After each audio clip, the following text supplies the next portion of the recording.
여러분 터키 좋아하세요? 우리가 뭐 추수감사절 때 한 번 보통 먹죠, 1년에. 늘 이유가 있는데, 왜냐하면 터키가 이렇게 맛있는 음식이 아닙니다. 제가 오늘 한 칼럼에도 썼습니다만, 준비하는데 그렇게 오래 걸리고 그렇게 오랫동안 만들어도, 제가 터키 먹고 나면 미국에서 그랬대요.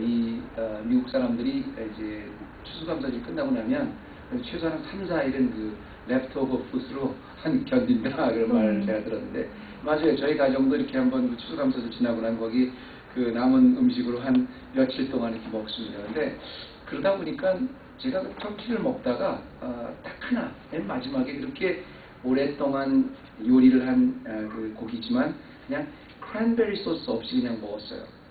근데 그렇게 많은 양념과 그렇게 많은 노력이 담긴 음식인데도 크랜베리 소스 하나 없이 그냥 먹으니까 그것도 맛이 못 먹겠더라고요. 그런데 제가 그런 생각을 했어요. 야, 이게 전혀 양념이 안 됐다고 생각했을 때 크랜베리 소스도 없이 청교도들은 이걸 먹었겠구나 생각을 하니까요. 어휴, 참 대단하다는 생각을 해요. 굉장히 비린내가 났을 거 아닙니까? 그죠?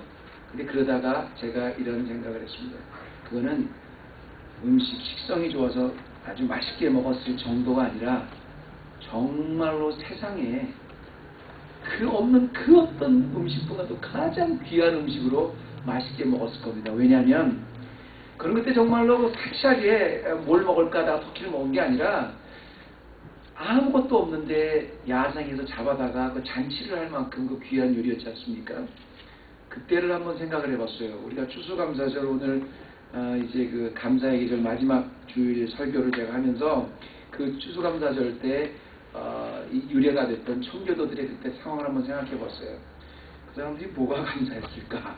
미지의 땅으로 와서 정말 신앙의 자유를 찾으러 미지의 땅에 와서 그나마 왔던 사람들의 첫 해의 반이 다 죽었습니다.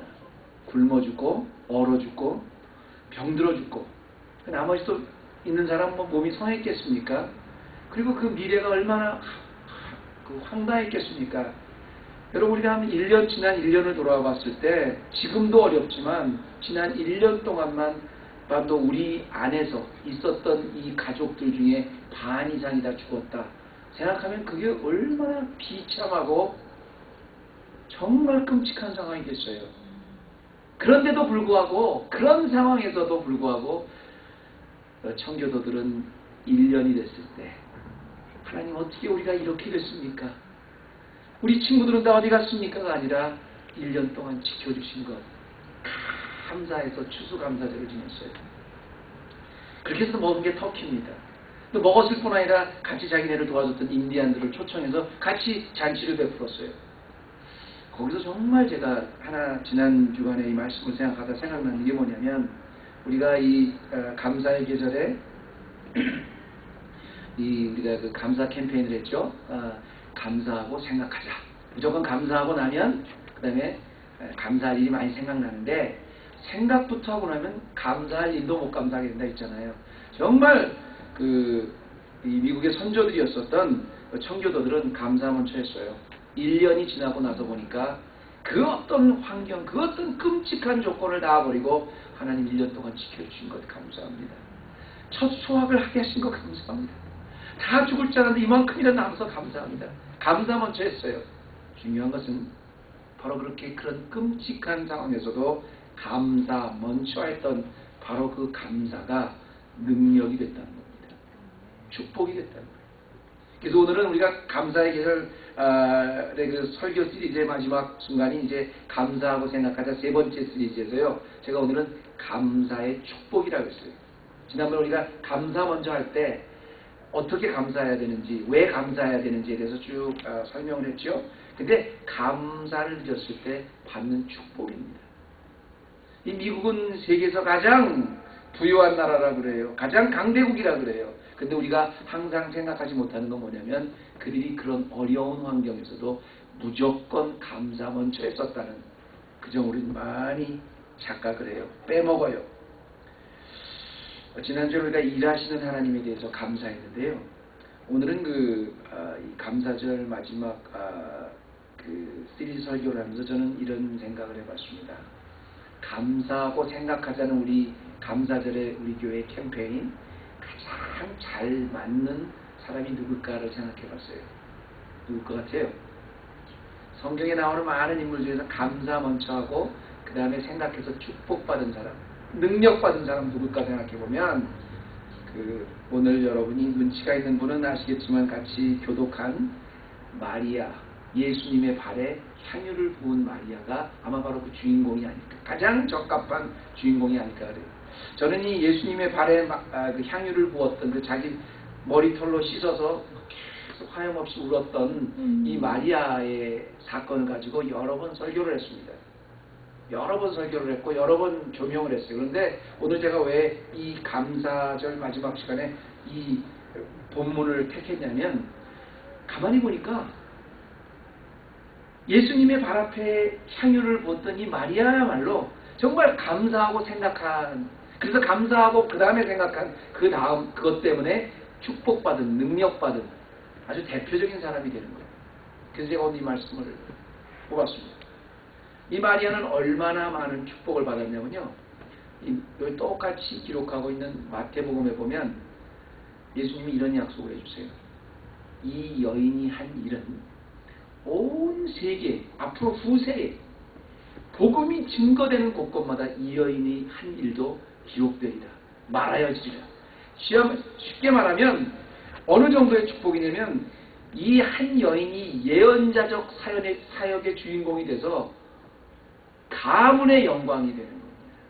여기서 예수님이 너 잘했다 이 칭찬받는 게 아니라 이 앞으로 후대에 모든 복음이 가는 곳곳마다 이 여자의 일이 분명히 말하여질 것이라는 그런 축복을 해주세요.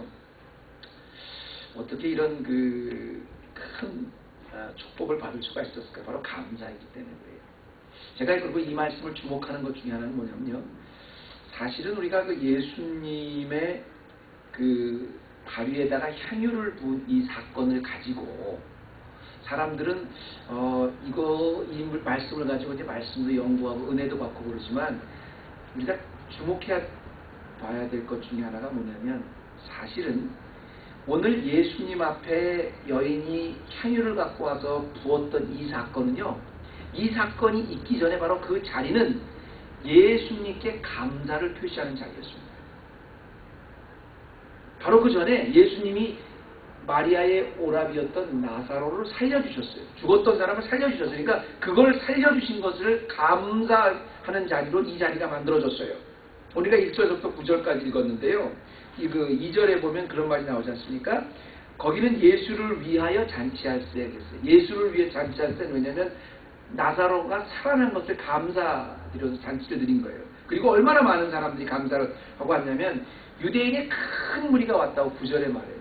그런데 재밌는 건 뭐냐면 예수를 위해서 잔치하고 예수에게 감사의 자리를 드리는 자리인데, 그래서 많은 사람이 왔는데 꼭 감사하기 때문에만 오는 사람이 있지는 않다는 거예요. 예수님을 위한 잔치였는데 감사하기 위해서만 온 사람이 있던 건 아니고, 9절에 보니까 큰 무리가 예수께 여기 계신 줄 알고 오니 이는 예수만 위함이 아니고 죽은 자 가운데 살리신 나사로도 보려 합니다. 그랬어요. 분명히 예수님을 위한 잔치인데 한 사람 한 사람을 다 보니까 순수하게 감사하러만 온 사람들은 아니라는 거예요. 제가 그래서 여기에 주목한 겁니다. 여기 있는 많은 사람들이 똑같이 예수님께 감사하기 위해서 감사의 잔치를 베풀었어요. 그런데 축복받은 사람은 마리아 단 한 사람이었습니다. 가문의 영광 축복을 받았어요.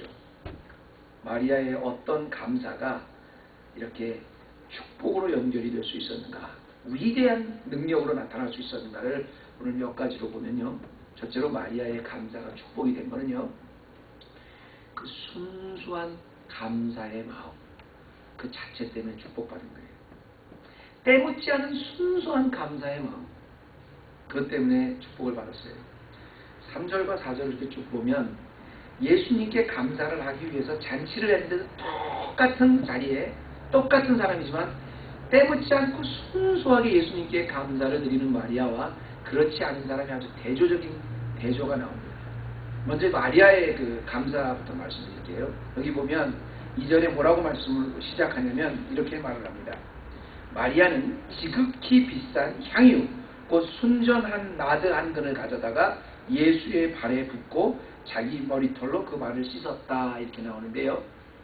이거 뭐 여러분이 잘 알겠지만 마리아가 예수님 앞에 부었던 향유는 굉장히 비싼 향유입니다. 어떤 향유? 이거 얼마만큼 했었느냐? 그때 당시에 돈은 한 300데나리온 됐어요. 300데나리온이면 여러분 그 얼마인지 잘 기억이 상상이 안 되시겠지만 여러분들 1년 연봉이 보통 얼마세요? 죄송하지만 물어봐도 될까요? 저한테 대답하지 마시고 여러분이 마음속에 생각하세요. 내가 1년에 얼마를 받지? 한번 생각해 보세요. 여러 평균적인 사람들이 1년에 받을 수 있는 연봉이 한 300데나리온입니다. 대신 쓰지도 않고 먹지도 않고 그대로 1년 동안 모아야 되는 돈이 300데나리온. 내가 예를 들어서 1년 연봉이 5만 불이다. 그러면 5만 불 그대로 쓰지도 않고 먹지도 않고 입지도 않고 그냥 그대로 갖고 계신다고 생각해 보세요. 그게 나드 한 근이에요. 향유예요.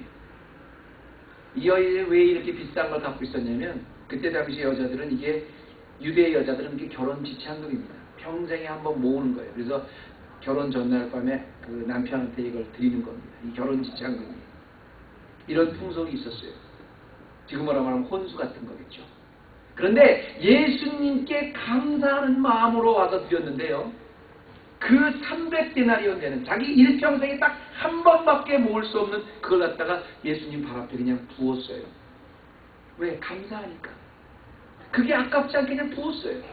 마태복음에 보면 이걸 부은 게 아니라 그냥 깨뜨렸다 그랬어요. 내가 얼만큼 드려야 될까? 이만큼 내 평생이 딱 하나밖에 없는 이 재산이 감사의 표시로 얼만큼 드려야 될까? 이렇게 요만큼만 불까? 요만큼만 불까? 아니라 나오자마자 그냥 깨뜨렸다 그랬어요. 완전히 다 쏟아졌어요.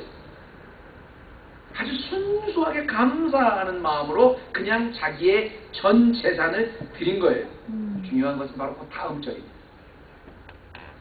이렇게 쇠묻지 않은 순수한 마음으로 드린 감사가 있는 반면에 바로 그 다음 사람은 감사인데 굉장히 합리적인 감사를 하라고 해요. 그게 누구냐면 가룟 유다입니다. 그 모습을 보고 이런 말을 해요. 아니 저게 300데나리온이나 되는 건데 예수님이 그걸 좋아하실 것 같아? 예수님이 그걸 좋아하실 것 같아? 그렇게 비싼 그런 데나리온에 300데나리온에 되는 이 향유를 저렇게 허비하지 말고 저걸 팔아다가 부재 사역에 가난한 사람들에게, 그럼 예수님이 훨씬 더 좋아할 텐데. 굉장히 합리적이고 굉장히 올바르고 정직하고 계산적인 감사를 드립니다. 그런데 주님은 뭐라 그랬어요? 놔둬라 그래요. 놔둬라. 이게 뭐지? 이 사건은 굉장히 아주 중요한 사건이기 때문에 뭐 여기에 대한 그 신학적인 그 이유에 대해서는 제가 뭐 개별적으로 여러분이 물어보시면 말씀드릴게요. 그렇지만 굉장히 깊은 내용이 있는 겁니다. 그런데 이때 우리가 한 가지 오늘은 뭐만 생각하시면 되냐면 지금 가룟 유다라는 사람이 저걸 왜 300데나리온에 팔아서 가난한 사람에게 주지 않을까? 그 말로 끝나지 않습니다. 거기 바로 그 다음에 보면 뭐라고 나오냐면 이는 정말로 가난한 자들을 생각하는 게 아니라 저는 도적이라 돈꾀를 맞고 거기 넣는 것을 훔쳐갑니다. 이런 말이 나오죠. 이게 무슨 말인 것 같아요, 여러분? 굉장히 보면 합리적인 것 같은데 그 내면 속에는 결국 자기의 이익에 의해서 감사하는 거예요. 지금 마리아와 지금 가룟 유다의 차이는 뭐냐면 가룟 유다가 훨씬 더 합리적으로 보여요. 그런데 마리아는 아무것도 생각하지 않고 그냥 감사하는 것에 그 이상도 이하도 없었어요. 반면에 이 가룟 유다는 그 300데나리온이나 되는 향유를 보고 자기의 유익을 생각했어요. 솔직히 감사하는 건 참 은혜고 축복인데요. 자기 삶을 보면 우리 삶 속에 감사하는 데도 왜 능력이 나타나지 않는가 보면 감사할 때만큼 우리가 순수하지 않게 될 때가 없어요. 생각 먼저 할 때가 없어요. 우리가 감사하고 생각하자 그러면서 정말 감사할 때만큼은 반드시 우리 조건에 의해서 생각해요. 목회를 오래 하신 목사님이 언젠가 한번 그런 말씀을 하신 적이 있습니다. 제가 목회를 하다 보니까 교회에서 제일 큰 병이 뭔지 아십니까? 목사님들 그래요. 그래서 글쎄 뭘까 그랬더니 뭐 이렇게 큰 병이 나면 불치병이 나면 굉장히 그 목사님들이 기도를 많이 하게 되지만 진짜 교회에서 심각한 병이 있습니다. 뭐냐? 섭섭병입니다. 암보다 더 무섭대. 한번 섭섭하다 그런 마음이 들어가게 되면 그때부터 시작되는데 그 파란만장한 제가 교회에서 그것 때문에 섭섭병 때문에 겪어야 되는 어려움에 대해서 참 말씀을 하시는데요. 제가 왜 거기에 동의를 했냐면 그 섭섭병이라는 게 왜 생긴지 아세요, 여러분? 결국은 내가 이만큼 했는데 왜 나에게는 이만큼 안 해줄까에 대한 왜 나에게는 이렇게 대우를 안 해줄까? 왜 나에게는 몰라보게 해줄까? 이런 자기 자신에 대한 자기 자신을 알아주지 못하고 자기 자신이 대우받지 못하고 자기 자신이 하지 못한 것에 대한 자기의 초점이 맞춰질 때 섭섭병이 생긴답니다.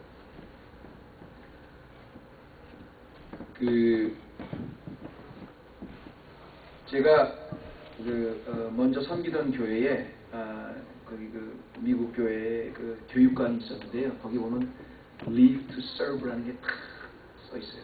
저는 그 말을 너무너무 좋아했어요. 섬기기 위해서 살다. 근데 정말로 여러분 한번 생각해 보세요. 제가 이제 이 감사라는 것, 이 여인이 드렸던 순수한 감사와 그 다음에 결국은 남을 위하는 것 같지만 결국은 자기 얘기를 하는 이 가룟 유다를 보면서 여러분 이런 생각을 한번 제가 쉽게 하기 위해서 이런 예를 들어줄게요. 어떤 장로님이 돌아가시기 전에 그랬대요. 임종을 하시게 됐답니다. 장로님, 가장 감사한 게 뭡니까? 물어봤더니 그러더래요. 목사님, 저는 일평생에 감사한 게 아무것도 없는데 일평생 제 인생을 한번 보니까 제 집을 팔아서 제 재산을 바쳐서 교회를 하나 세웠다는 게 제일 감사합니다. 그래서요.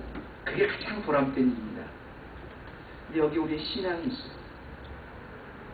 그렇게 말하는 것이 굉장히 감사한 것 같지만 거기에는 굉장히 순수하지 않은 감사가 들어가 있는 거예요. 왜 그렇게 말을 해요?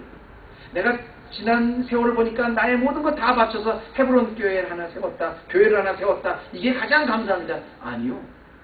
내가 아니더라도 하나님은 얼마든지 많은 사람을 사용할 수 있어요.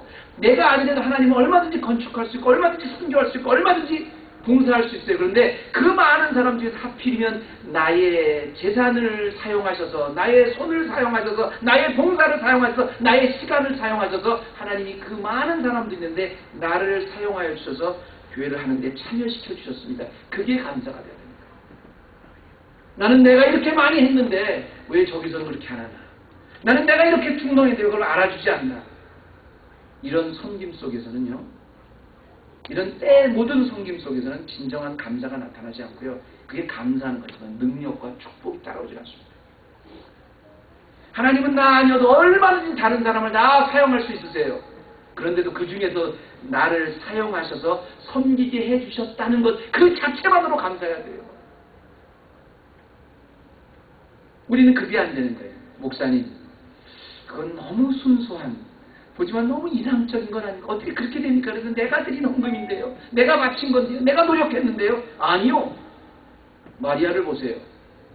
자기의 일평생에 모은 재산이나 마찬가지인 바로 이 향유 한 근을 오직 감사하는 것 때문에 그냥 가서 깨뜨렸어요. 이게 감사예요. 거기까지가 감사예요. 그리고 그런 순수한 때묻지 않은 감사에는 능력이 나타납니다. 축복이 있습니다. 두 번째는 마리아가 감사하고 생각하는 이런 무조건적인 감사를 통해서 축복을 받은 또 하나가 있습니다. 그것은요. 두 번째는 마리아의 감사는 출발도 예수님이었고 끝도 예수님이었어요. 잘 들으세요 여러분. 내가 감사할 때 내가 왜 이렇게 순수한 감사가 드리지 못할까? 출발도 예수님이었고 끝도 예수님이었어요. 이 말이 무슨 말씀이냐면요. 사실 마리아가 출발은 예수님 앞에 드리려고 감사를 시작했습니다. 그래. 순수한 감사. 내가 뭘 바라고 하는 것이 아니라 뭘 대가를 바랄 거야. 나의 어떤 그 이익에 의해서 하는 감사가 아니라 정말 출발은 예수님을 위해서 드린다. 그렇지만 예수님 앞에 드리고 싶어도 드릴 수 없었던 것이 지금 끝은 예수님 앞에 드릴 수 없었던 감사가 오늘 마리아가 향유를 부은 사건이에요. 무슨 말이냐면 자, 첫째는 이 마리아가 자기는 순수하게 예수님으로 출발해서 이 향유를 깨뜨렸습니다. 근데 그때 어땠다 그랬어요? 사람들이 다 있었는데 그 중에서 그 다른 여자가 아니 저렇게 많은 돈을 왜 낭비하나, 진짜 예수님이 원하시는 걸 그걸 팔아서 가난한 사람들한테 줄 텐데, 이런 거라 그랬죠. 그런 눈치를 보면서도 그냥 나와서 그냥 순수하게 했는데 그것뿐이 아니었습니다. 지금 여기 보면 여인은 예수님에게 발을 씻을 물을 줬다 그랬는데, 어느 집이나 유대 시대에는 이 팔레스타인 지방에는 발을 씻는 것은요 아무나 씻는 게 아니라 그 집의 종 중에서도 가장 천한 종이 발을 씻는 거예요. 손님이 오면 발을 씻어주는 거예요. 그래서 예수님이 제자들의 발을 씻어주지 않았습니까? 근데 그 마리아가 감사의 포션으로 지금 자기는 종도 아닌데 그 발을 씻겠다는 거예요. 더더구나 이 여인은 그냥 발을 씻었던 게 아니라 얼마나 감사했으면 저벅저벅 나와서 많은 사람들의 눈치를 보는데 자기의 머리를 풀어헤칩니다. 그리고 손으로 발을 씻은 것도 아니라 자기의 머리로 씻어요. 지금 이 여인은 많은 눈치와 더불어서 발을 씻는데요, 그것도 자기의 머리를 풀어 헤쳤는다는데, 이때 당시에 유대인 사회에서 젊은 여자가 머리를 풀어 헤친다는 건 몸을 파는 여자들이나 할 수 있는 거예요. 굉장히 수치스러운 겁니다. 누가 머리를 풀어 헤쳐요? 풀어 헤쳐요. 여러분이 그 옛날 예수님에 관한 영화를 볼 때 보면 막달라 마리아라든가 아니면 또 누굽니까? 가늠하다 잡혀온 그 여인들이 보면 되게 공통점이 있을 겁니다. 그분들은 다 머리를 풀어 헤치고 있어요. 몸을 파는 여자들이 하는 행동이 그거예요. 근데 그런 수치스러운 것을 다 넘어서, 남들의 비난을 다 넘어서 자기가 예수님 때문에 감사한 것으로 출발했으면 예수님 때문에 한 것으로 마쳤어요. 그거에 다 자기의 마음이 가지 않았어요. 오직 예수 그리스도로 출발해서 예수 그리스도로 마쳤어요. 예수님에게만 집중했다 이 말입니다. 여러분, 감사라는 것이 예수님으로 출발을 할 수는 있어요. 그런데 예수님으로 마치고 싶어도 예수님을 마치지 못하는 게, 내가 그 순수한 마리아와 같은 그 향유를 드리려고 해도요 얼마나 방해가 많을지 몰라요. 근데 이 여인은 그거 신경 안 썼어요. 유일하게 그 많은 눈치 가운데서도 예수님을 맞춰서 예수님으로 시작해서 예수님을 마쳤어요. 제가 여러분에게 오늘 먹는 거로 시작했으니까 먹는 그 이야기를 하나 더 드릴게요. 왜냐면 여러분이 너무 잘 아시는데, 저는 사실 뭐든지 잘 먹습니다. 뭐든지 안 먹는 건 없어요. 근데 제가 꼭 저에게 가장 좋아하는 음식이 뭐냐고 물어보면 제가 대답할 말이 없는 다 좋아하니까. 다만 그 중에서도 특별히 하나를 좋아한다면 짜장면을 가장 좋아한다고 할 수 있죠. 왜냐하면 다른 음식은 안 먹어도 먹고 싶어서 먹지는 않아요. 그냥 이렇게 뭐가 생각난다, 크레이빙 하지는 않아요. 그런데 짜장면만큼은 오랫동안 안 먹으면 먹고 싶어요. 짜장면을 안 먹으면 꼭 먹고 싶어요. 그리고 희한하게 제가 몇 년 동안 고민한 게 있는데, 짜장면 집에 가면 짜장면을 열심히 먹지 않습니까? 희한하게 짜장면을 먹으면 옆에 사람이 짬뽕 먹은 게 그게 먹고 싶어요. 그래서 짬뽕을 시킬 걸 그랬다는 생각이 들어요. 근데 짬뽕을 시킵니다. 그러면 짜장면 먹고 있는 사람이 또 부러워요. 오늘따라 짜장면이 더 맛있어 보이네요. 짜장면 먹을까 짬뽕 먹을까, 참 굉장히 고민이 많아요. 그래서 마지막으로 나온 해법이 뭐냐면 이제 짬짜면이라는 게 나왔어요. 그래서 이제 제가 짬짜면을 참 좋아합니다. 그래서 가면 짬짜면 딱 시키잖아요. 근데 그냥 짜장면도 먹고 짜장면도 먹고 짬뽕도 먹으면 그럼 만족할 것 같은데, 짜장면만 먹을 때 그리고 또 짬뽕만 먹을 때 그때와는 또 틀려요. 뭔가 2%가 부족해. 그때 아주 맛있는 그 맛이 없어. 그리고 짜장면, 짬뽕을, 그럼 짜장면 하나, 짬뽕 아주 배부르게 그냥 짬뽕 하나, 짜장면 하나 없으면 탕수육이 또 이렇게 보여요. 여러분, 왜 그래요, 제가? 이건 왜 우스갯소리를 여러분한테 드리는 말씀 뭐냐면, 정말 이 짜장면 한 그릇을 보고도 여기에 정말 감사하고 집중하지 않으면, 그리고 담을 보면 우리가 그 감사로 마칠 수가 없어요. 정말부터 위로부터 하나님의 오는 축복, 사람 여기서 배우는 게 있어요. 감사라는 건요, 정말 주님으로 출발해서 주님으로 마치기, 그게 다예요. 주님으로 출발했다가 옆에 눈치로 마치게 되면 감사 못합니다. 주님으로 출발했다 내 계산, 내 지갑으로 말하면 감사 못합니다. 중요한 것은 주님으로 시작해서 주님으로 마치는 데는 반드시 마리아와 같은 축복이 따라온다는 겁니다. 마지막입니다. 감사를 제가요 이렇게 감사먼저하고 그 다음에 생각했던 이 마리아가 받은 축복은 뭐냐면 감사도 언제나 기회가 있다는 겁니다. 이 마리아는 그 기회를 놓치지 않았다는 거예요. 마리아가 그런지 알고 기회가 놓친 게 아니라 마음이 순수해서 감사에만 집중하니까 주님으로 시작해서 주님으로 마치고 나니까 그 기회를 안 놓쳤다는 겁니다. 여기 보면 1절 말씀에 뭐라고 시작하냐면 6월절 전 엿새 전에 예수께서 베다니에 이르시니 이 말로 나오지 않습니까? 근데 상당 6월절 전에 베다니에 이르시니 이렇게 말씀을 하는데요.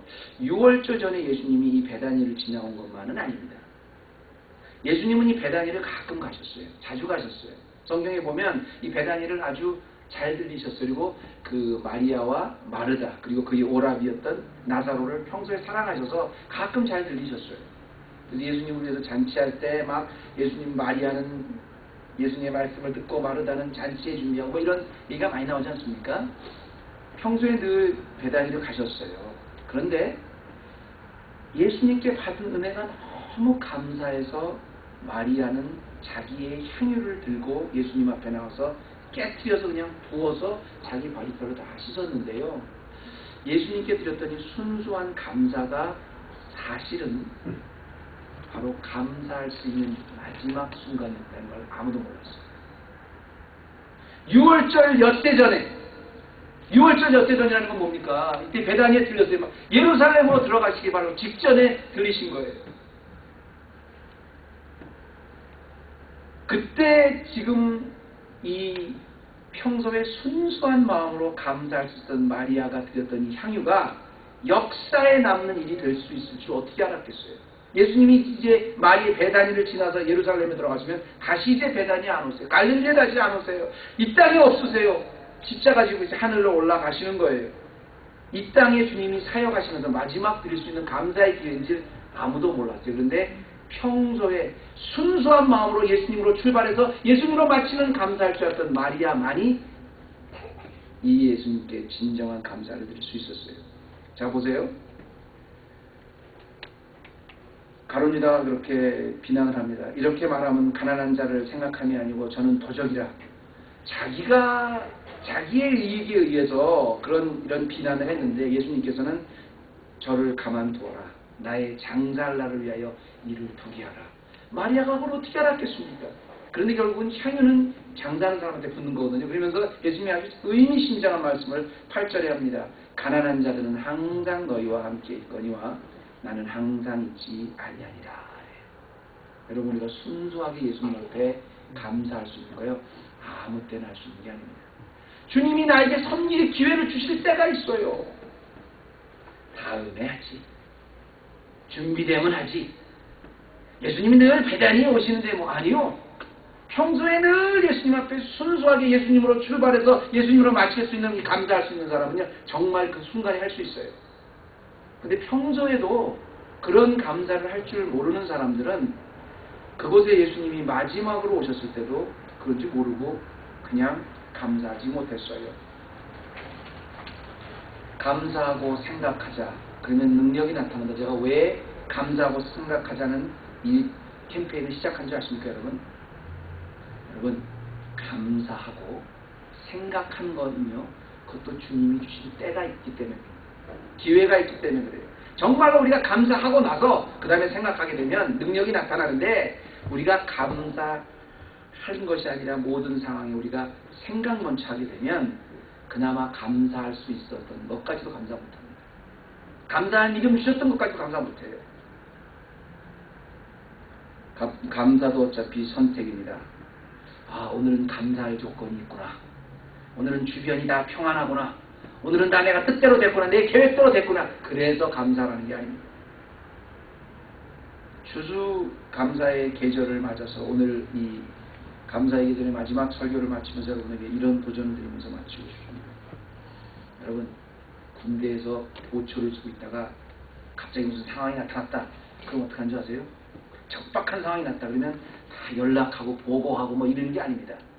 갑자기 무슨 큰 상황이 나타났다 그러면 우선 그걸 막아야 돼요. 막고 나서 그 다음에 보고하는 거예요.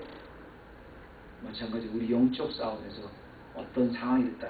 나중에 생각해보고 충분히 감사할 조건이다. 그러면 감사하는 것이 아니라 무조건 감사의 계절뿐 아니라 1년 내내 우리 일평생 감사 넘쳐하십시다. 생각해도 항상 우리 삶에 감사가 넘치고 그 감사 때문에 우리 마리아처럼 정말 상상할 수 없었던 주님이 주시는 축복의 주인공 되신 우리 헤브론 교회 되시기를 주님의 이름으로 축복합니다. 기도하십시오. 하나님 감사합니다. 오늘 우리가 이 말씀을 보면서 그런 생각을 한번 해봅니다. 우리의 상황 속에서 우리가 감사할 수 있는 것도 다 주님이 주신 때가 됐는데 하나님 계산하면서 나에게 이런 감사 조건이 있기 때문에 내가 이렇게 리턴을 기대하면서 감사하는 것이 아니라 무조건 감사할 수 있게 도와주시고 섬길 수 있음에 감사하게 도와주시고 세상에 많은 사람들이 있고 많은 돈이 있고 많은 금도 내 거고 은도 내 것이라고 있고 뭐 많은 손길이 있지만 나의 손을 통해서 감사할 수 있었고 섬길 수 있었고 드릴 수 있었고 바칠 수 있었고 무릎 꿇을 수 있었고 사용될 수 있었다는 그 자체만으로 하나님 앞에 감사할 수 있는 지혜로운 우리 헤브론 교회 되어서 감사의 능력과 축복도 함께 받는 복된 헤브론 교회 되게 하여 주시옵소서. 예수님의 이름으로 기도드립니다. 아멘.